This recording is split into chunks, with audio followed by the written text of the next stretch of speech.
औरंगजेब के बारे में। तो क्या कर पढ़ रहे थे हम लोग? औरंगजेब। और औरंगजेब में क्या पढ़ रहे थे हम लोग? Reactions against Aurangzeb's religious policy.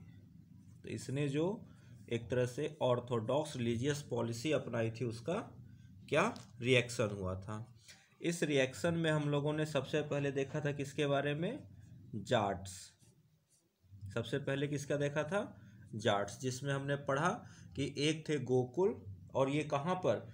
Mathura. Mathura के आसपास में जब मंदिरों को तोड़ा गया तो जाटों ने उसका विरोध किया। तो उसमें कौन कौन थे लीडर? गोकुल, गोकुल के बाद राजा राम, और राजा राम के बाद चूरामन। कौन कौन थे? गोकुल, देन राजा राम, और देन चूरामन। ये 3 लोग थे जाट में। और इसके बाद नेक्स्ट हम लोगों ने देखा था किसका? सतनामीज का। किसका? सतनामीज। तो सतनामीज क्या थे? ये पूरी ट्राइब ही थी जो एक खेती पर डिपेंडेंट ट्राइब थी, और इसके पीजेंट को औरंगजेब के पैदल सैनिक ने हत्या कर दी, जिसकी वजह से पूरी ट्राइब ही क्या कर गई? रिवॉल्ट कर गई। और ये सभी धर्म समभाव, या यूँ कहेगी सभी की शांति और एक गॉड में भरोसा रखने वाले लोग थे। तो यहाँ तक की कहानी हम लोगों ने पिछली क्लासेस में देख रखी है।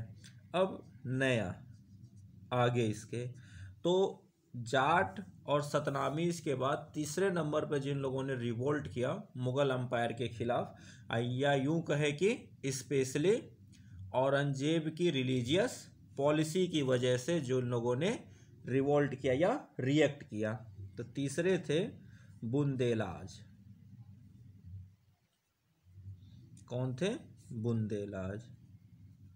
BUNDELS, बुंदेलाज।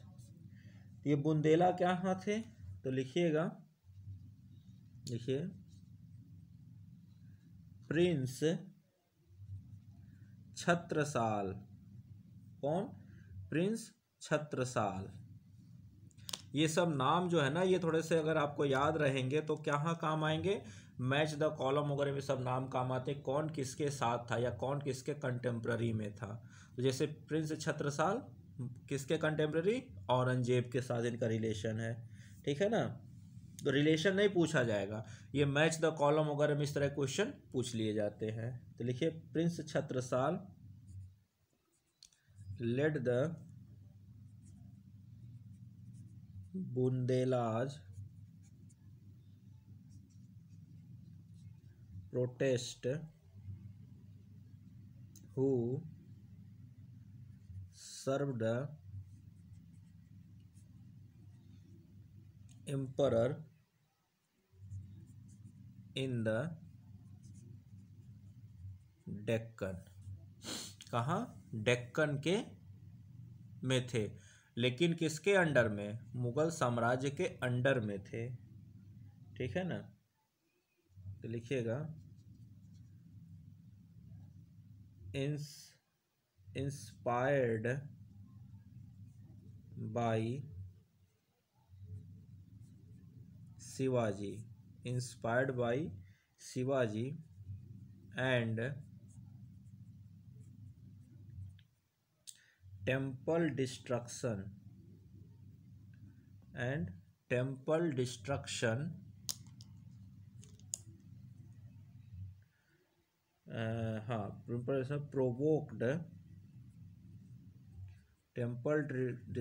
प्रोवोक्ड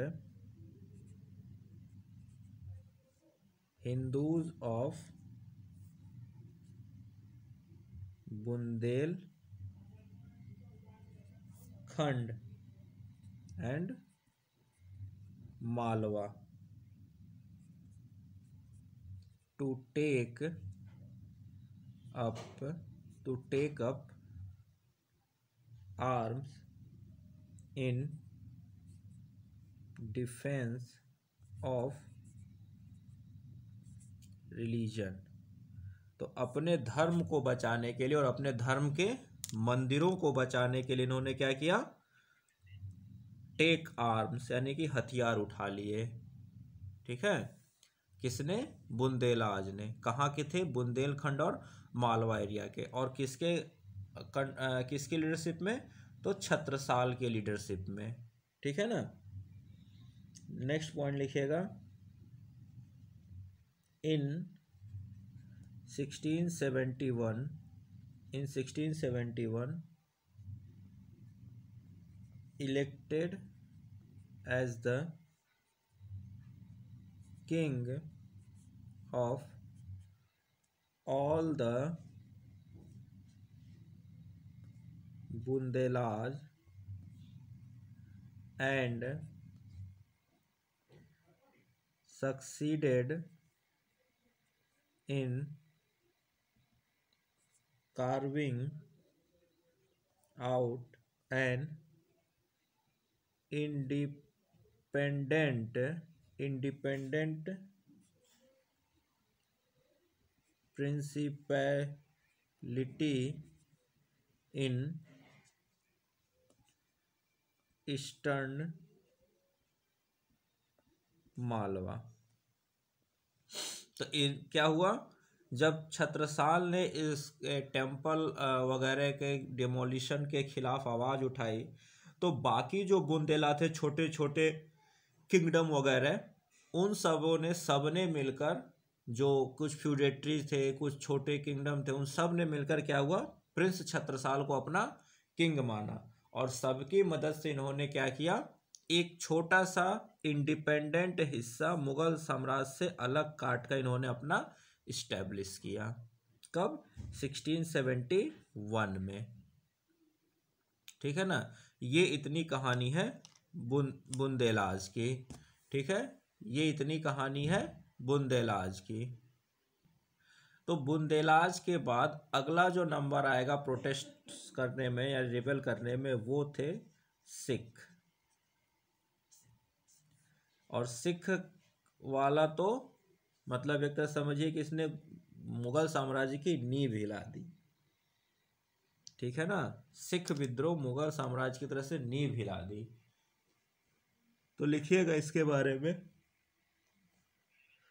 लिखिए,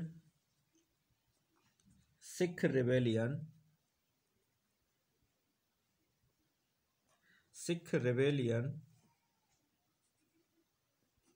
due to Aurangzeb's religious policy was an important cause of the Mughal downfall. Mughals के डाउनफॉल का एक बहुत बड़ा रीजन था सिख रेबेलियन। ठीक है, और हमें पता है कि अकबर के बाद से, अकबर ने जब थर्ड सिख गुरु को जमीन दान में दी थी, उसके बाद से चाहे जहांगीर का टाइम हो, यहाँ Sikh rebellion due to Aurangzeb policy, religious policy was an important cause of Mughals downfall. यहाँ तक हम लोग लिख लिया था। तो कहानी ये है कि हमने पढ़ा था पिछली क्लासेस में कि अकबर ने थर्ड सिख गुरु को ज़मीन दान में दी थी, ये हम लोगों ने पढ़ रखा है।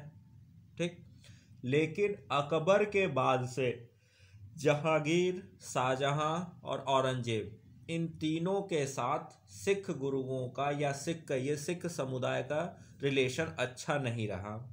कैसे, तो फिफ्थ सिख गुरु जो थे अर्जन देव सिंह, उनकी हत्या हुई जहांगीर के कहने पर। ठीक, उसके बाद क्या कहते हैं, सेवेंथ सिख गुरु जो थे, उनके साथ क्या हुआ, शाहजहां के टाइम पर हुआ। और 9th सिख गुरु जो थे गुरु तेग बहादुर, उनकी हत्या हुई जहां औरंगजेब के टाइम पर। तो कुल मिला जुला कर क्या कहानी रही कि अकबर के बाद से सिख और मुगल्स के बीच में रिलेशन कभी अच्छा रहा ही नहीं। तो चाहिए तो यहाँ लिख लीजिए, लिखिए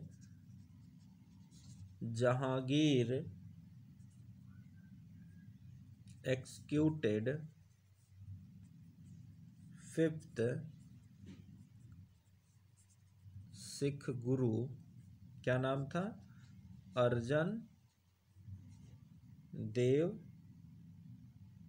कई जगह लोग इसको अर्जुन देव भी लिख देते हैं, लेकिन अर्जन देव, ठीक है। और क्यों मारा गया, इनकी हत्या क्यों, क्योंकि हु हेल्प्ड रेबेलियस, कौन, खुसरो, किसकी, खुसरो, खुसरो की इन्होंने सहायता की थी। और खुसरो जहांगीर का बड़ा बेटा था और उसके बाद खुर्रम, खुर्रम शाहजहां बना, ठीक है। तो ये वह कहानी है। उसके बाद क्या हुआ तो लिखिएगा दिस एक्ट, कौन सा एक्ट, अर्जन देव सिंह जी की हत्या।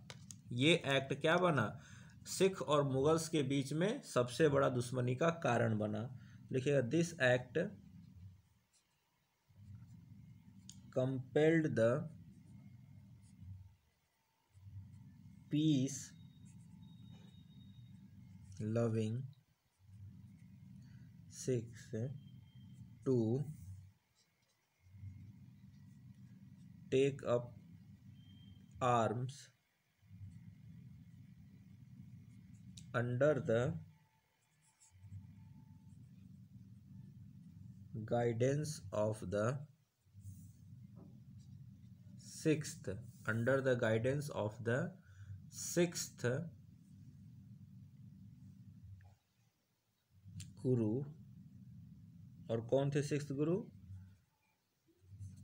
हरगोबिंद सिंह, फॉर देयर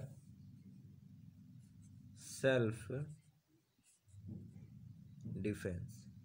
तब से सिख गुरु और बाकी लोग क्या करने लगे, सिख अपने लिए पास हथियार रखने लगे, ठीक है। और क्या हुआ लिखिएगा, इन्होंने क्या किया, लिखिए collected A small army, collected A small army around him and Sikh devotees were transformed, Sikh devotees were transformed into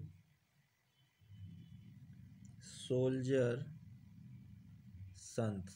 तो कैसे हो गए, सैनिक, सैनिक सन्यासी, ऐसा सन्यासी जो एक सैनिक हो, जो लड़ सके, जो युद्ध में कुशल हो, इस तरह के क्या बना दिए गए, संत बनने लगे यहाँ पर।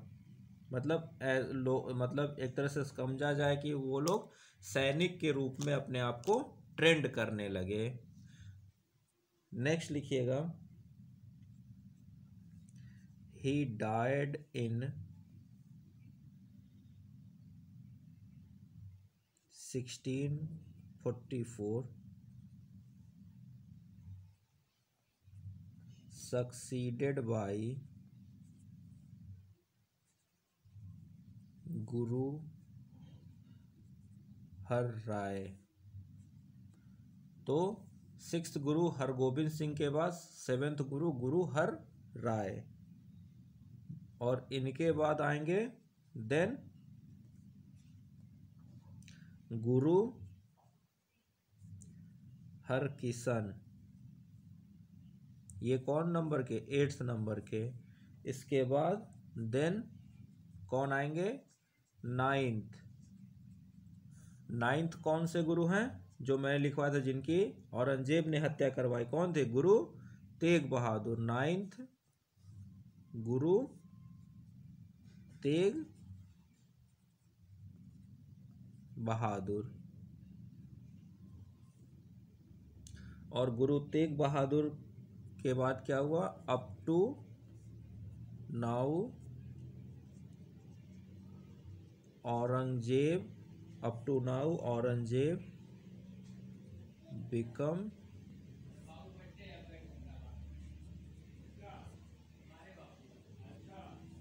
emperor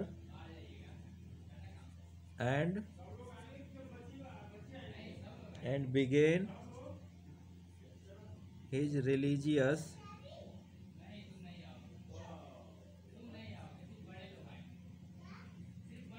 persecution policy। तो क्या हुआ? Aurangzeb become emperor and began his religious persecution policy. तो औरंगजेब क्या हुआ? जब एम्परर बना तो उसने रिलीजियस परसिक्यूशन की पॉलिसी अपनी बढ़ाई, और क्या उसका नतीजा निकला कि सिख पूरी तरह से किसके खिलाफ? मुगलों के खिलाफ हुए। और इतने गुरुओं की हत्या हुई सिखों के, तो जाहिर सी बात है वो शांति तो बनाएंगे नहीं। नेक्स्ट पॉइंट लिखिए,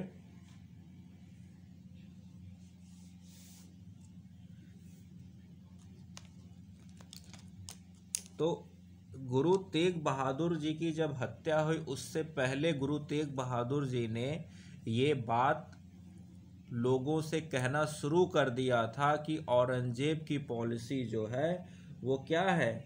वो गलत है। औरंगजेब की रिलीजियस पॉलिसी के खिलाफ गुरु तेग बहादुर बोलना शुरू कर चुके थे।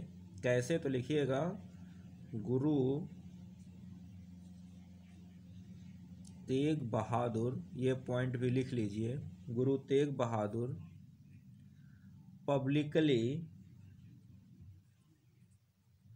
condemned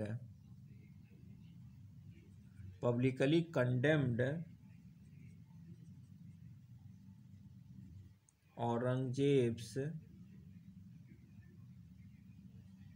anti-Hindu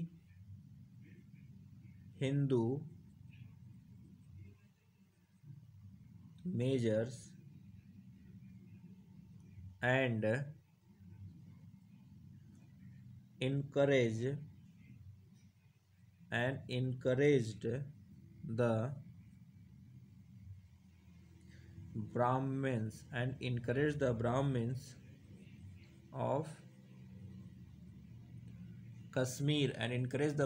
of Kashmir to resist these policies। यानी कि वो अपने एरिया और यहाँ तक कि जहाँ तक पहुँच थी, कश्मीर वगैरह, पंजाब कश्मीर प्रांत, इन सब एरियाज के जो हिंदू थे, खास करके जो ब्राह्मण्स थे, उन ब्राह्मण्स को वो कहते थे कि आप खुलकर औरंगजेब की रिलीजियस पॉलिसी का विरोध कीजिए। और ये बात और गुरु तेग बहादुर ओपनली यानी पब्लिकली ये सारी बातें बोलते थे लोगों से, और ये औरंगजेब को नागवार समझा। ठीक है ना? ये औरंगजेब भाई इतना बड़ा शासक है, और ऊपर से वो कैसा शासक है? कट्टर धार्मिक शासक है। तो उसके पॉलिसी और वो भी धार्मिक पॉलिसी का विरोध कोई करेगा तो ये उसको बर्दाश्त तो होगा नहीं। तो औरंगजेब को ये बात बर्दाश्त हुई नहीं, इसीलिए उसने गुरु तेग बहादुर की हत्या करवाई। ठीक है, तो यहाँ तक नोट डाउन कर लिया हो तो इसके आगे लिखें। तो यहाँ तक लिखा हम लोगों ने कि ये लिखा कि गुरु तेग बहादुर ने अपने एरिया और कश्मीर के ब्राह्मण तक को कहा कि आप लोग औरंगजेब की पॉलिसी को रेसिस्ट कीजिए। तो इससे क्या हुआ? तो लिखिएगा, औरंगजेब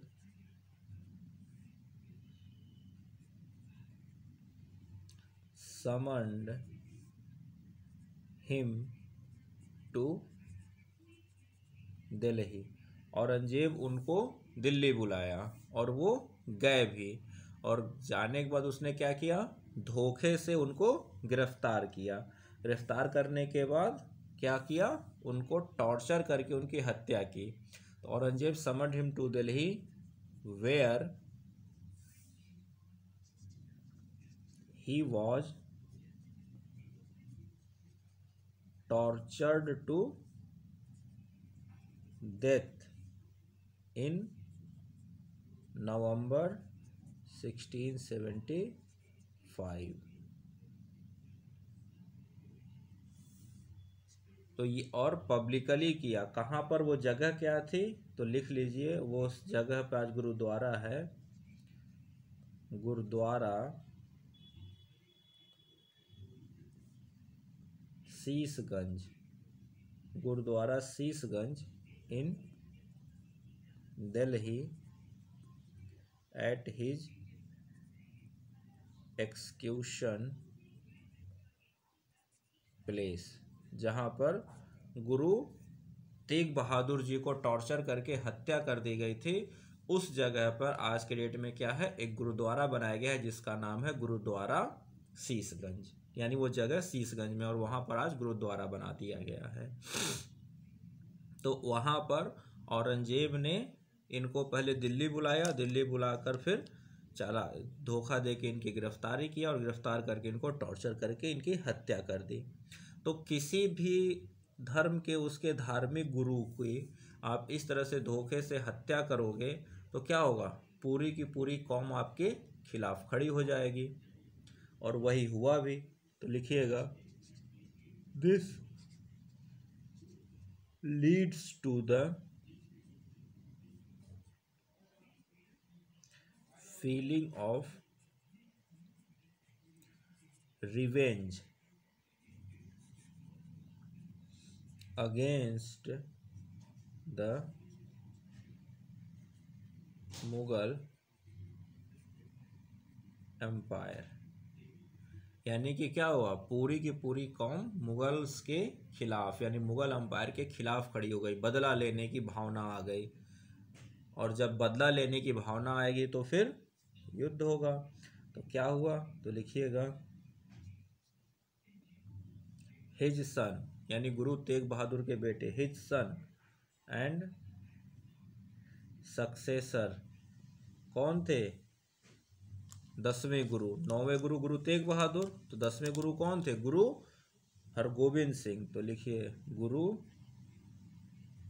गोविंद, गुरु गोविंद सौर टू एवेंज, यानी कि बदला लेना, swore to avenge his father's death. Avenge, avenge यानी बदला लेना, AVENG, avenge, swore to avenge his father's death and transformed the Sikh into a military community, और क्या हो गई, पूरी की पूरी जो कौम थी उसको इन्होंने कैसे कन्वर्ट कर दिया, एक मिलिट्री के रूप में कन्वर्ट करने की कोशिश की, और हुआ भी।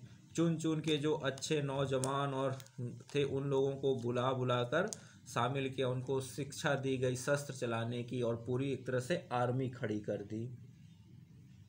किसने, गुरु गोविंद सिंह जी ने। ठीक है, और फिर क्या हुआ, लिखिएगा, at this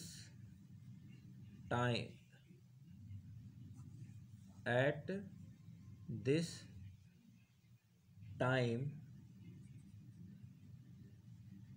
Aurangzeb was engaged with Marathas, so ordered to chase the Sikhs। तो अपनी आर्मी को कहा कि तुम लोग सिखों के खिलाफ जाओ, उन्हें हराओ। तो औरंगजेब के एब्सेंस में मुगल आर्मी हार गई। तो लिखिएगा Mughals defeated by Sikhs in the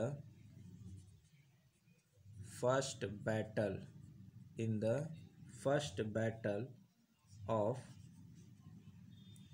Anandpur in 1699 to 1700।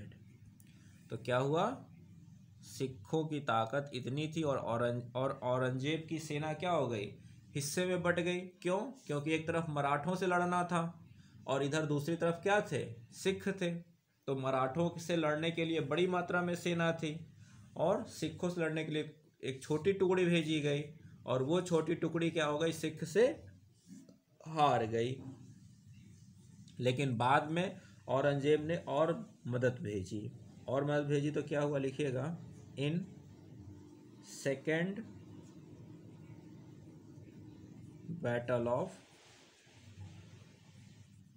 Anandpur 1704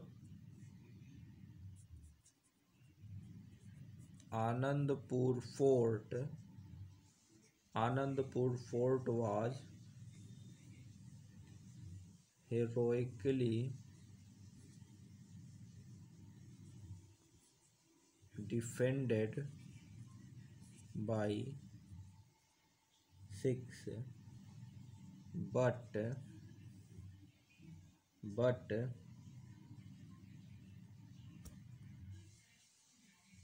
they were forced to surrender. तो हुआ क्या था कि औरंगजेब की सेना ने यानी मुगल सेना ने क्या किया था, फोर्ट के लिए सप्लाई का हर एक रास्ता काट दिया था, अनाज से लेकर पानी वगैरह सारी सप्लाई का रास्ता काट दिया था।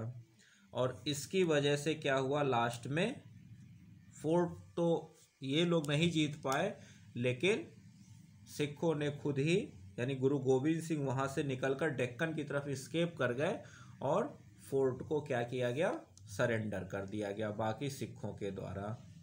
तो क्या हुआ, लिखिएगा but Guru Govind Singh escaped to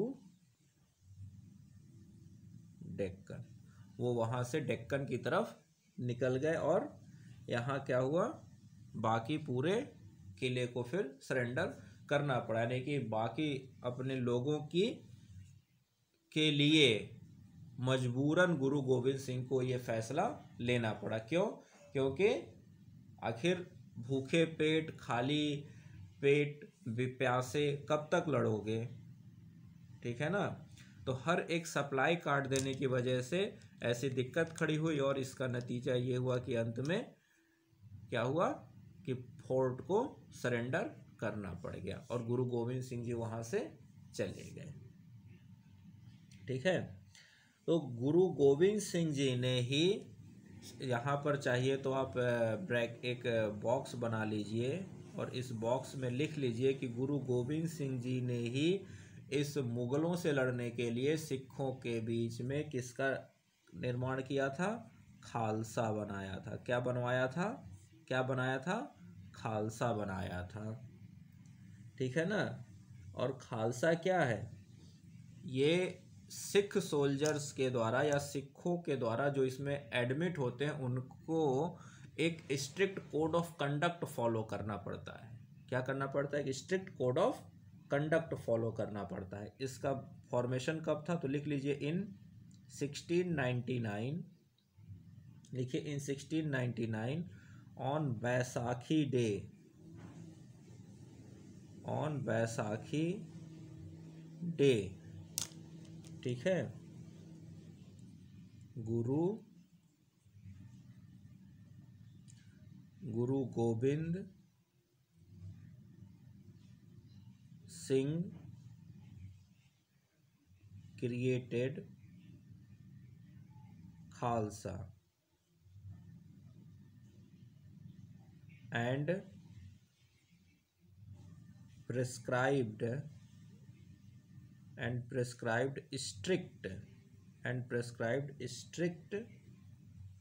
code of conduct for Khalsa. यानी जो लोग खालसा में एडमिट होंगे उनको बहुत ही strict code of conduct follow करना पड़ेगा। और उसमें क्या था कि उनको 5 चीज़ें, क्या है, 5 थिंग्स हमेशा अपने पास रखना होगा। कितनी? 5 चीज़ें, जिसको क्या कहा जाता है, K5। 5 चीज़ें उनको हमेशा अपने पास रखना होगा। पहला क्या है? केस यानी कि लंबे बाल, कभी बाल नहीं कटवाने हैं, केस। दूसरा कंघा यानी कि कॉम्ब। तीसरा कृपान, क्या? कृपान यानी कि छोटी सी एक तलवार। चौथा कच्छा, क्या? कच्छा यानी कि एक लॉन्ग ड्रॉवर। और तीसरा 5वां कड़ा, जो हाथ में वो लोहे का कड़ा पहना जाता है ना, वो। तो ये K5 यानी कि, या इसको कहिए 5 केज, 5K या K5, जो भी कह लीजिए। 5 चीज़ें रखनी कंपलसरी बना दी। क्या है? यही K5। और इस तरह से ये लोग एक सोल्जर के रूप में कन्वर्ट हो गए और इन्होंने ही वो सारी लड़ाइयाँ लड़ी। तो और बाद में धीरे धीरे ये क्या बन गया, उनके धर्म का हिस्सा बनता चला गया। तो जितने भी खालसा हैं तो कुछ लोग तो बहुत स्ट्रिक्ट करते हैं और कुछ लोग तो उसमें पारिवारिक भी हो गए, लेकिन वो भी अपने पूर्वजों की तरह क्या करते हैं, केस, कंघी, कच्छा, कड़ा, कृपान ये अपने पास आज भी रखते हैं। ये उनके धर्म की क्या है, पहचान है। ठीक है, तो ये तो अलग सी बात। तो ये खालसा का निर्माण ही हुआ था मुगलों से लड़ने के लिए। किसने बनाया? गुरु गोविंद सिंह जी ने बनाया। लेकिन क्यों? तो बस वही कि भाई जो औरंगजेब रिलीजियस पॉलिसी थी वो सबके लिए नुकसानदेह थी। और उसने जब 9th गुरु, किनके? जो 9th गुरु थे, गुरु तेग बहादुर की हत्या करवाई दिल्ली में, तब जाकर सिखों के जो 10वें गुरु थे, गुरु हरगोविंद सिंह जी ने, इन्होंने क्या किया, एक खालसा का निर्माण किया। किसका? खालसा का निर्माण किया, मतलब एक सोल्जर का ग्रुप बनाया और उसमें बहुत स्ट्रिक्ट कोड ऑफ कंडक्ट किए। और वहाँ से फिर मुगल्स और सिखों के बीच में बैटल शुरू हुआ, जिसमें पहला बैटल है आनंदपुर का, जिसमें सिख जीत गए। और दूसरा बैटल जब आनंदपुर का हुआ तो उसमें क्या हुआ, सिख जीत तो नहीं पाए, लेकिन उन्होंने अपने फोर्ट्रेस यानी अपने किले की बहुत अच्छे से किलाबंदी की, उसको बचाया। लेकिन अंत में क्या हुआ, सरेंडर करना पड़ गया। और इससे क्या हो गया, सिखों का भी आंदोलन यहाँ पर खत्म हो, यानी कि दबा दिया गया इस तरह से। तो ये हमारे थे 4 रिबेलियन। जाट, दूसरे नंबर पर सतनामीज, तीसरे पर बुंदेला, चौथे पर सिख। तो अब हम लोग पढ़ेंगे इसके बाद राजपूतों के साथ औरंगजेब की क्या पॉलिसी थी। क्योंकि एक तरह से अगर आप देखो तो अकबर की पॉलिसी सबको जोड़ने की थी। अकबर की रिलीजियस पॉलिसी ने सबको जोड़ा, और औरंगजेब की रिलीजियस पॉलिसी जस्ट उसके अपोजिट है। क्या कर रही है, सबको तोड़ रही है। ये क्या कर रहा है, ये मसल पावर का यूज करके सबको दबाने की कोशिश कर रहा है। और जब मसल पावर आप यूज करोगे तो मसल पावर से ज़्यादा दिन तक लोग दबते नहीं हैं। लोग दबते किससे हैं, लोग आपके साथ कब जुड़ते हैं, प्यार से, मोहब्बत से, ना कि मसल पावर से। ठीक है, तो यहाँ तक नोट डाउन कर लिया हो, तब इसके आगे हम लोग बढ़ें औरंगजेब की राजपूत पॉलिसी पर। तो यहाँ आपको कंपेयर करते चलना है, औरंगजेब की रिलीजियस पॉलिसी वर्सेज अकबर की रिलीजियस पॉलिसी, औरंगजेब की राजपूत पॉलिसी वर्सेज अकबर की राजपूत पॉलिसी। ठीक है, और देखिए इन्हीं दो का मैं लिखवा भी रहा हूँ, जहांगीर और शाहजहां का नहीं लिखवाया हूँ। क्योंकि उनमें कोई खास ऐसा बदलाव नहीं था। ये अकबर की पॉलिसी का जस्ट रिवर्स एक पॉलिसी चल रही है लगभग। ठीक है, तो अब हम लोग पढ़ते हैं राजपूत पॉलिसी, औरंगजेब की राजपूत पॉलिसी।